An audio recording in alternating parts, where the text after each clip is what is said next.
so much for saying that. Actually, we've been expecting you. While you were expecting us, we were expecting you. So did you bring anything for us? I've been here. What did you see him? Yeah, he was here earlier. Please, why did you agree? Are you for us or you're against us? Okay, so we forgive you. So do you have anything to say to us briefly before we start? Well, I'll just say welcome. I'm happy to see a whole lot of young people here. It's quite a pleasing to see you guys. I take pleasure in mentoring young people. So when I see young people who really want to be mentored, it gives me fulfillment. So the earlier you realize as a young person that there's things you need to learn and there are things you need to know, that's the evolution into a person of value. Thank you. It's okay. Thank you so much, sir, for honoring this invitation. So right about now, we're about to start something really important, and I'll beg you to do something for me. If your phone is not on silent, please put it on silent. This is a very sensitive moment. Whatever we're going to get in from here today has all it takes to make us or mar us. If you don't see like me, just like that guy, put on your glasses because you need to see. Put your phones on silent if you can. We just have a few minutes, and then we're going to wrap up on this. So yeah, since we have two of our guests, we apologize, sir. We'll have to share this mic for two of you today. So this is going to be more like a conversation, like we already know. So I want to thank you guys. I need to sit down at this point. Clap for me. Alright. So our theme for this month's OSS is balancing career, relationships, and ambition, a myth or a reality. Now, we've been able to dissect. A part of us said it's a myth, it's not possible. Someone says it is an illusion, so it's slightly possible and impossible. While other person says it is a fact. So what do you think about that? Do you think it is any of the above? Okay, well, I'm kind of the host as well, right? Right, my people? Okay, great. So I can't speak before my guest, but I wanted to say something. Most of us don't know Chilaka. So before he starts talking, I want to introduce him properly. Chilaka is the very first Southeast and South regional manager of MTN. The pioneer one. So he started MTN structure in the Southeast and the South. But beyond that, he is Fino's mentor. When Fino was just on the street, living in Ababa, and I actually knew him then because he used to come to my hostel back then in Independence Layout. He was the one that put his faith in Fino and his money on Fino. If you listen to Fino's first record, what's that track again? I think it's Bondo. What he's saying, take go to Kego.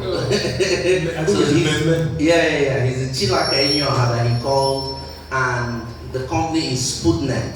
So please help me welcome an entertainment pioneer and a telecoms giant in the Southeast, Mr. Chilaka Njoku, my friend. Welcome, boss.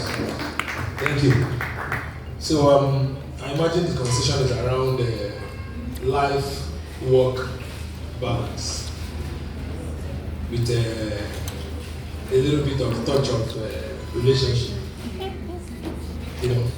Okay, now I'm going to start with a little bit of my story. I wasn't trained a telecom engineer. I trained as a computer scientist. I studied computer science at UNN. So when I came out of school, I'm a programmer. Back then, nobody wanted to hear about Nigeria written softwares. I wrote a software for my project. It was 1996. So it was a medical software for diagnosis of eye diseases. So when I came to defend it, I wasn't asked any question. They just asked me to take it out. But having the courage to write the software back then. So when I left school, I was very, very enthusiastic to come and start writing softwares. But I went to Port Harcourt, served in the oil industry. The programming aspect, nobody wanted to hear about it. So that died a little bit inside of me. I wasn't happy about it, but I had to feed. That's the first starting of balance. That's right. I wanted to follow passion, but I had to eat.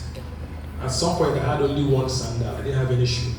I had a Kito sandal, and I had 2 jeans, a black and a blue, and then a few t-shirts, and 2 shirts that I normally used to go for interviews. That's how my story started. So,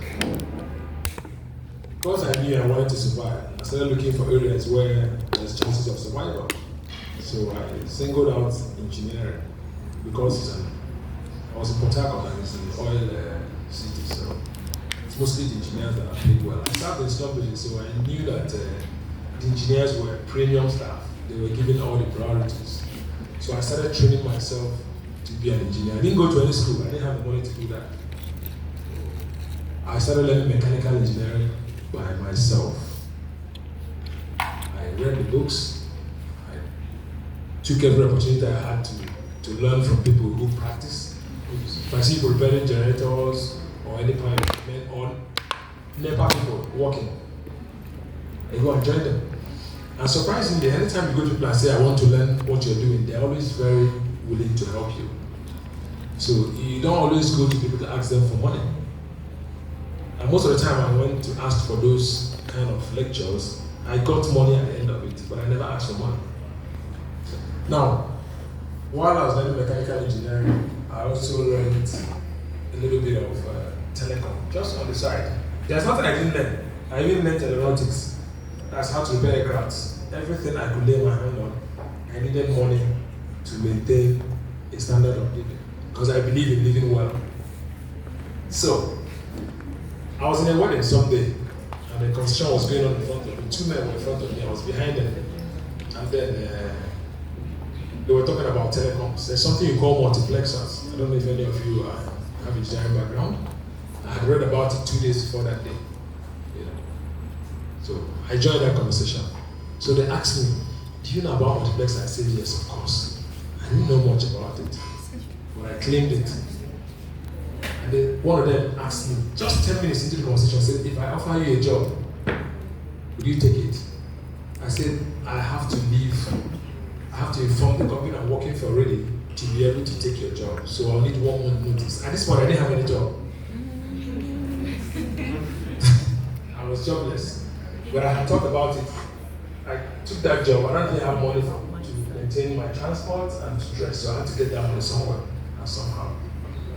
Smart at all times. Think 2 steps ahead of yourself. You know, so the man told me to come to his office on Monday. I went there, I had a conversation with them, and they offered me the job. Then they asked me what salary would they pay me. I told them that my former job that I'm earning 30,000 naira, and I wanted a 50. They offered 45. I took it. So now I get a 30,000 naira to pay back that company so I can resume immediately. And I have a 5,000 naira job. Smart. Balancing job with my life already, because I need to be able to come to work for 1 month if I get my first salary. Okay? Yeah. I have that sorted out. I started working. I knew I didn't know about multiplexers. I only just read about it. So from that day I started. I didn't wait. In fact, from that interview, I went back to start searching the internet. It's not like now you open your phone and search internet. I had to go to cyber cafe to pay and wait for my turn to browse. And sometimes when you click a page, it will take 20 minutes before it opens. So what I do, any page I open, I'll print. Because I won't have the time to read it there. I'll take them home to read. This is how my struggle started. Till I saw when MTN came into the country. I happened to be in Lagos at that time for the interview, and I got the job. There were 270 something that came for that interview. I was the last person that was interviewed because I didn't have an engineering degree. Why they invited me, I don't know.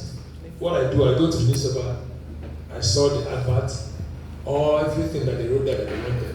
I took it like that and put it in my CV as my qualification.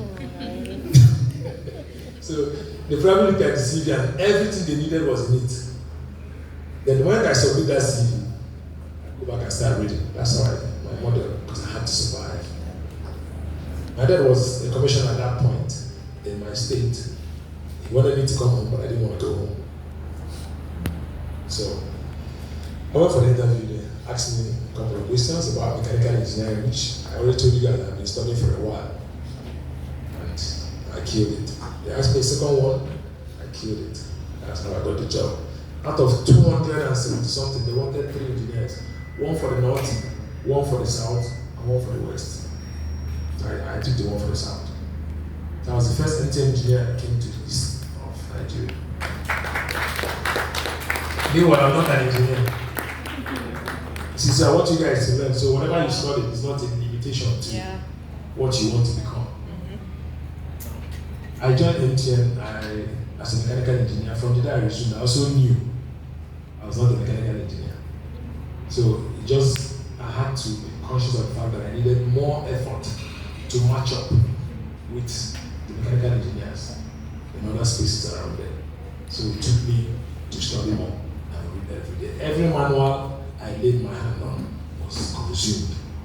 I read around the clock. Now there's no dad or mom asking me to read. I was reading because I wanted to be able to wear good shoes, wear good clothes and maintain my job. I just got in a job, I was given a brand new SUV, truck. I had a driver from, in fact, the morning I used to come for that interview, somebody gave it to me. Because my salary was 45,000 naira. So I was now living in a Go hotel for 6 months.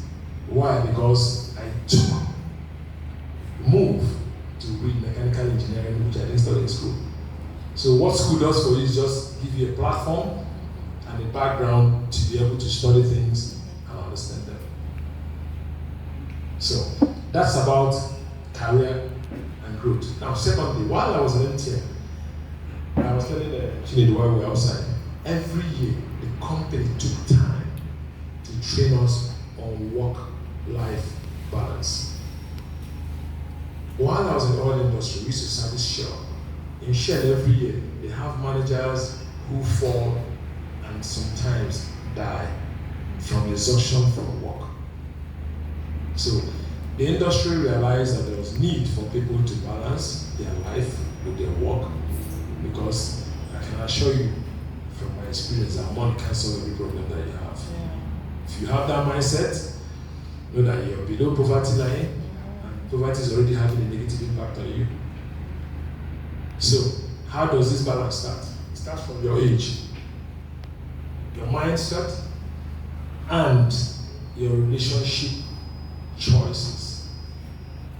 What kind of guys? Because I can see there are more females here than males. I don't know where the guys are. They don't go to school anymore or something. They're more interested in Yahoo, I guess. So the kind of guy you date or ladies you date today will define what you become tomorrow. Take my word for it. Starting from dating, because there's no way your husband or wife is not going to come out from that circle. It's good to marry a guy who's comfortable, who has a good job, who's making money. But it's beyond that, I can tell you. I tried to marry 4 times before I married my wife. I mean, someone can listen to this and say, this guy doesn't know what he wanted, so he was jumping over the place. Well, somehow they were correct. Nobody enters into marriage with experience. Have any of you married before? Nobody does. So even statistics shows that people who go in with experience fail more than those who go in without experience. Because those who have failed before, when they marry a second time, the failure rate is higher. So I went in as a rookie, tried the first time, the family refused. It's kind of struggling, so I understand with the parents now. Nobody wants their daughter who's just graduating from medical school to go and a guy who doesn't even was living in a one room that time. The second time I tried, the lady was all over the place. I wasn't up to her standard, I believe, because she was having affairs with guys who had money and had good jobs. I was working in MTN, but for her, her own level was a little bit higher than MTN.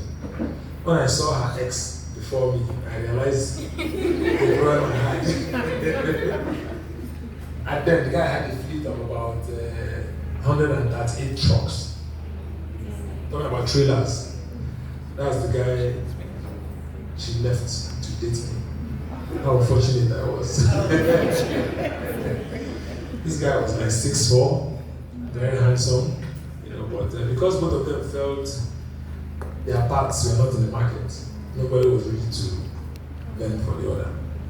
So, since I'm seeing a lot of ladies, I'm going to put a little of emphasis on you guys. Everywhere in the world you hear about marriage being partnership. Ideology is different. My daughter is in final year. I said the same thing to her. My biological daughter. But I have a lot of daughters across the globe that I mentor. There is nowhere in the world where two things are equal. Your two hands, look at them, they're not equal. Your two hands. They're not the same size. No two things are equal on this planet. No. Except man-made. So, if you're looking for a marriage where you and your husband are going to be equals, I'm sorry, it's not going to happen. You're probably going to fuel you making a wrong choice. Remember where we're going to? Having a balanced life. The moment you get relationship wrong, there's no way any other thing can work. Because it's only a happy man that can make a happy wife. And it's only a happy wife that can make a happy man. So as you invest in the happiness of your partner, you're investing in your own happiness. So, you must, as a woman, so far you want to marry an African man, know the truth of it. Don't know what lies people have told you, but the truth is that every man excels where he is king. I'm married for 20 years. My wedding anniversary is in about 3 weeks' time. So, I'm talking from experience, I'm not guessing.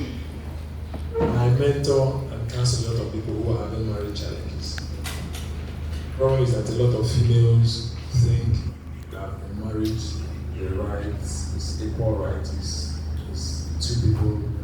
No, it's never gonna work. You're either gonna be in charge or the man is gonna be in charge. If you are in charge, I promise you you're gonna be unhappy.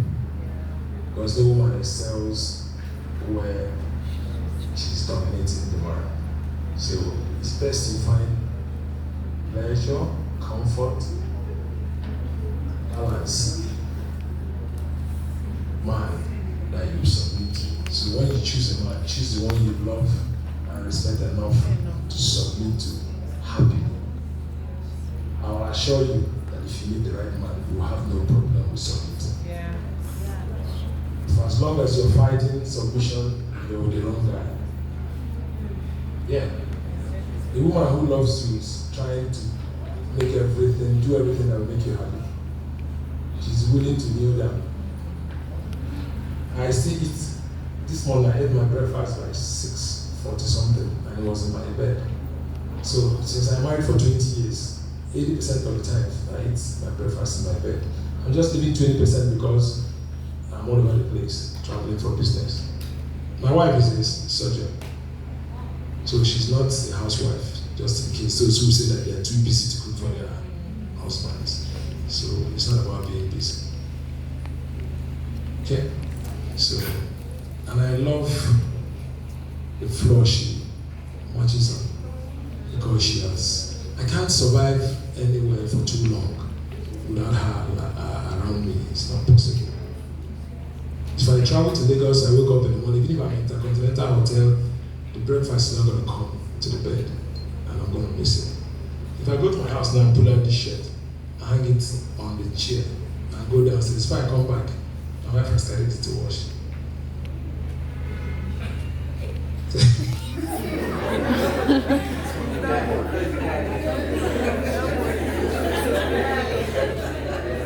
It's surprising, isn't it? She's a surgeon. In a week, she does 3, 4, 5 surgeries. Okay, I did. Still going on the work-life balance aspect. I love music. I love every kind of music. So, I started the music industry not as a business, but as a passion. I met these two guys. I don't know, you know Slow Dog, right? Yeah. Slow Dog used to be part of a group called D DSD. I don't know, you won't know that one. You're probably too young when that happened. So it's Dodge and Slow Dog. So I tried to sign it. Reason being that one day I was passing an artisan. I see them perform on stage, and I saw Dodge come out from a tour house. I don't know if you know the house in artisan, how small they are. He was living in the kitchen. I was living in a duplex, 5-room duplex, by myself. So when I saw him come out from that place, it touched me because I'm a practical Christian. I don't quote Bible verses, but I know God. Okay? So just to support him, that is what took me into the music industry. Into something, I just want to bring in the music industry into perspective. Also, Philo, why and how I knew Philo before when he was a producer. Philo wasn't a musician before, he was a producer. He used to produce for Rentown. So, both of them were in my label at the time. Philo had a man who wanted to help him. The day he was supposed to go and pick up money from the man was shot. He used to work for First Bank. So, I had an artist called Dodge who wasn't hardworking, and I saw him at Newberry's Park hustling to give out his CD to people. I asked him what label he was working on there. No. I took it as food for thought because I used to pay people to share the CDs of my artists. This young boy doesn't have any label, and he's out there by himself. Sometimes people tell you this guy is very lucky. Nobody's very lucky. Trust me. Either they're strategic, they're positioning, or they're smart. Yeah. So, Philo that is successful today is a function of not just hard work, but smart work. That's right. There's an artist called Quincy. Do you know Quincy? Yeah. I picked Quincy as well. Spent more time, spent more energy, spent more money on him than Philo. But it didn't work. That's the story for another day. So it's a function of the appetite. There's a song, a Philo song called Paso. I don't know if you know the song called Paso. The day he made that song, I just came back from the US. So Jonathan came to meet me from the airport. So I told him I wanted to sleep in Philo's house. Philo was living in a 2-bed apartment then. Sleeping in one room, his manager was in another. So when I came in, he played that beat for me. I told him I didn't like it. So he told me, boss, just let me finish it, you like it? I said, okay. I wanted to see you that night. I went to sleep in his room because no time difference. I'm sleeping in the middle of the day. By the time I woke up in the night, Philo was on the floor. At this time, Philo was already banging. People already knew about Philo. He was lying down on the floor, and that song was on repeat. I sat down and listened to the song and repeat. I had invested a bit in him, but I was more convinced to invest more in him. There's a lot of people that have been jobs, okay? In fact, there's a lady I was speaking to today while I was coming here. She lost her marriage. Came back to Enugu, she's stranded. Gave her a job, she just lost it yesterday. I'm interviewing her for another job tomorrow. I don't know her son, I don't know where her parents live. That's 2 sons. Now, I told her something, I said, I'm going to give you a job now that is technically demanding. If you do not do well, I won't recommend you again. So that other people that I'm about to recommend in the future, you not erode their chances of getting a job, because people only ask me if I give them people who deliver. Now, you're a guy, you're looking for a relationship and you can't afford one. You're putting yourself in risk. Believe a man should get to an age where you can afford a relationship. You can keep friends, but when you can't afford a relationship, don't go into it. I'll tell you the risk. You're going to end up with somebody you really don't like. Someone that is available to what you can afford at that time. That is where stories of dated me for 6 years and abandoned me comes from. So I won't even encourage girls to accept guys who are not ready into relationships. This one sounds good as a young baby.